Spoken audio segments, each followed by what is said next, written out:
Hi everyone, we're looking at our next section in our polygon unit. We are looking at the rectangle today.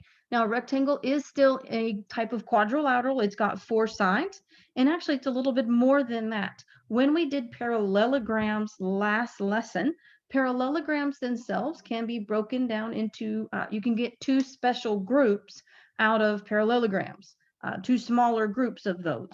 So some of the parallelograms are what we call the rectangle, which is very familiar to a lot of people.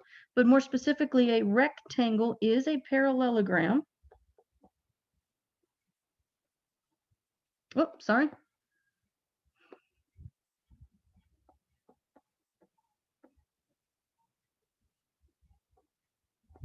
So specifically, it is a parallelogram with 4 congruent angles.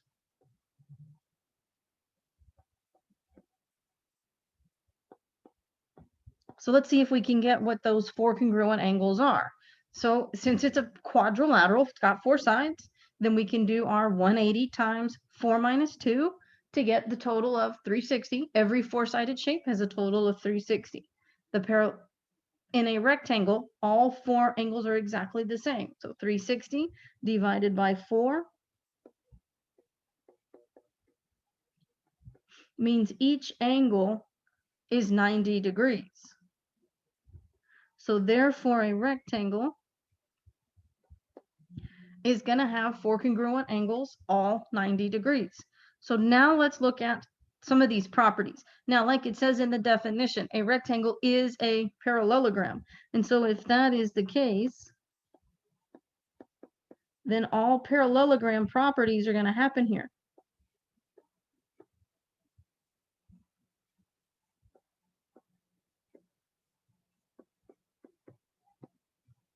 Which means all these sides, opposite sides, are going to be parallel.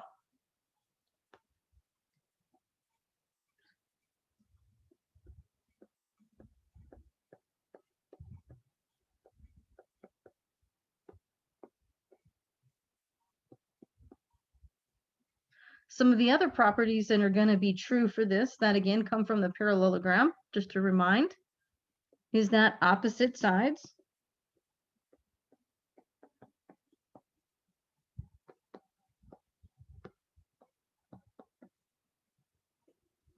will be congruent.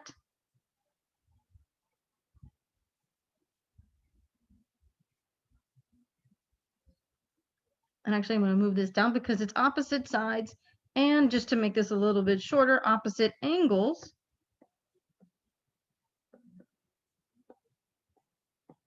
will be congruent. And then one of the other big properties from the parallelogram is about consecutive sides. Remember, consecutive just means they're on the same side.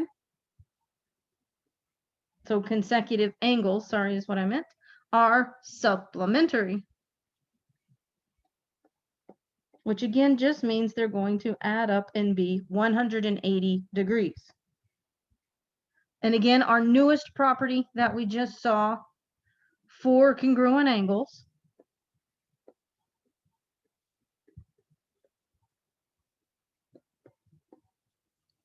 meaning they're all 90 degrees.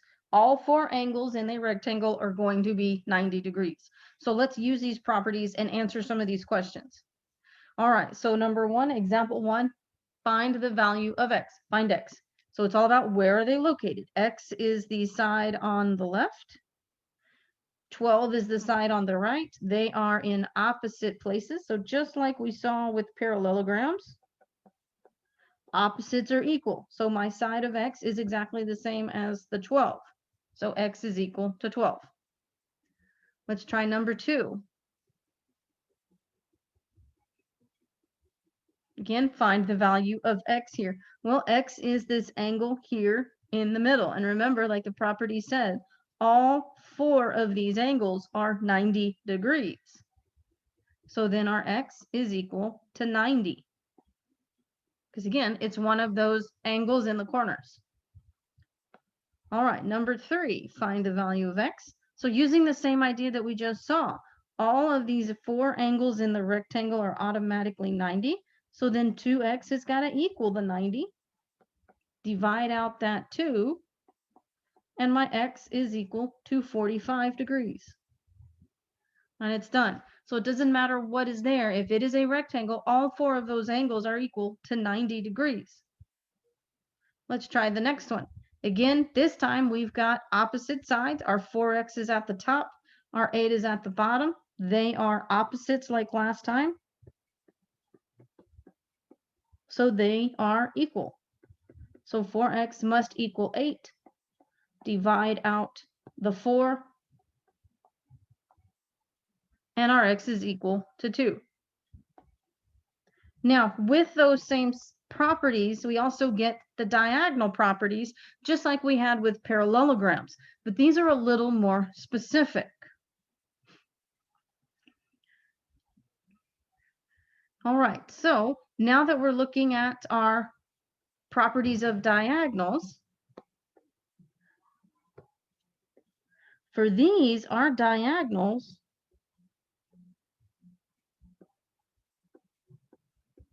are congruent. More specifically, again, they are congruent. Now, and just like the previous ones, they have, again, the diagonal properties of the parallelograms are going to be true here as well. So they are still going to bisect each other. So I'm going to add that in there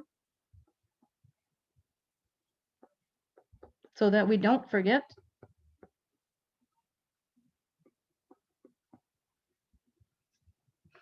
And then our other big property that happens with the diagonals in here is that the diagonals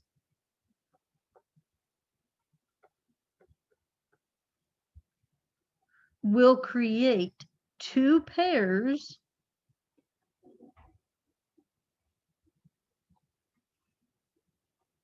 of congruent isosceles triangles.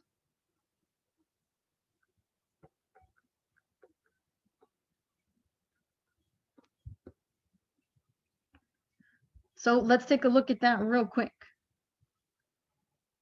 So if I have my rectangle, I'm going to make this a little bit smaller.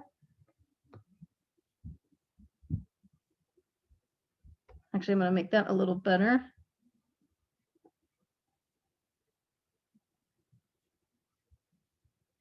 So there's my rectangle. Let me turn that off. And we get the diagonals of this. Again, we've got 2 pairs of isosceles triangles happening here. So let me zoom way in as much as I can. So what that means is that the triangle we have on the top and bottom in opposite positions, those 2 triangles are going to be isosceles with each other. And the same is true for the other side. The ones on the right and left are going to be congruent isosceles triangles. So if we can figure out what's going in one of these positions, I can easily get the others.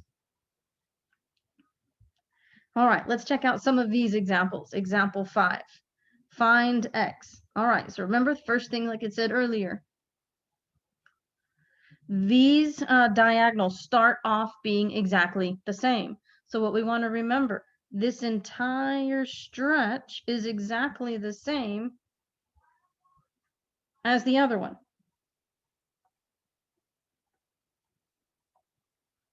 They are equal to each other.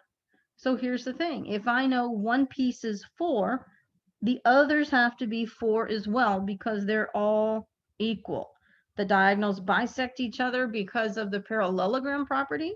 So if I know one piece, I automatically get the other. And because of the rectangle, I can copy it then to the other diagonal. So my x would have to be 4. And it's done. Let's try the next one. Example 6 says if D to B is 22, that is the entire thing.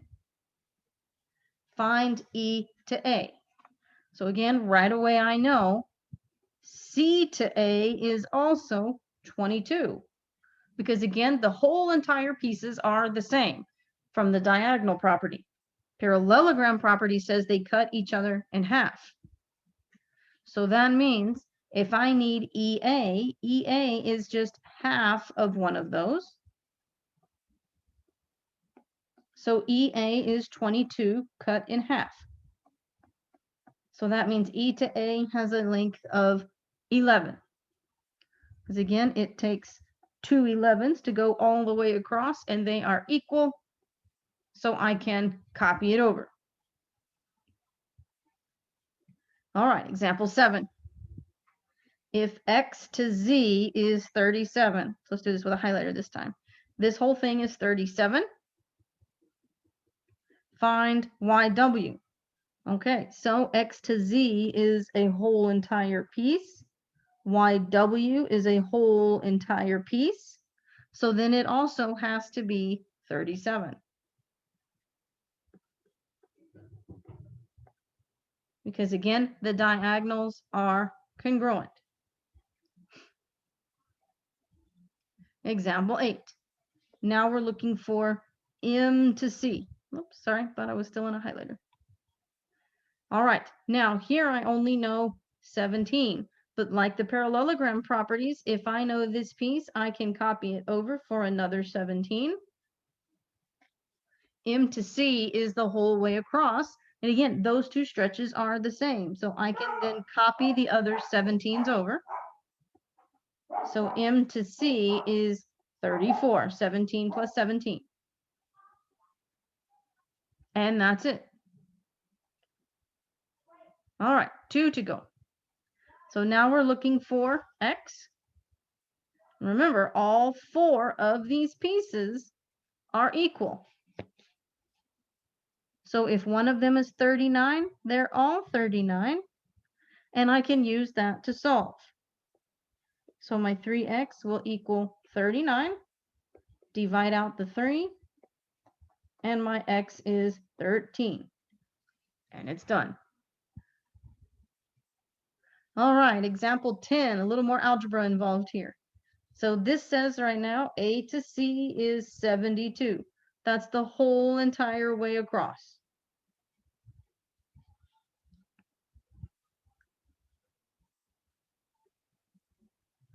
Oops, sorry, I'm gonna make that a little bit bigger.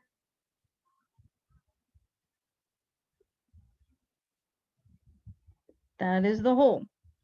Now we have C to E. So that is only a piece of what we're looking at. That is a half. And it says that is 2x minus 4. So remember, it takes 2 of those pieces to go all the way across because they are equal. So I can use that to solve. It takes 2 of the parts to get the whole. So if my part is just the 2x minus 4, then we're going to have to multiply that expression by 2. So this is where your distributive property is going to come in. So 2 times 2x, 4x. 2 times minus 4 is a minus 8, which is our whole entire value of 72. So now we can add the 8 back.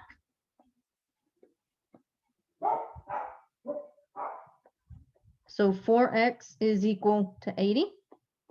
Divide out that 4. And my x is 20. And now it's done. We just needed to find the x.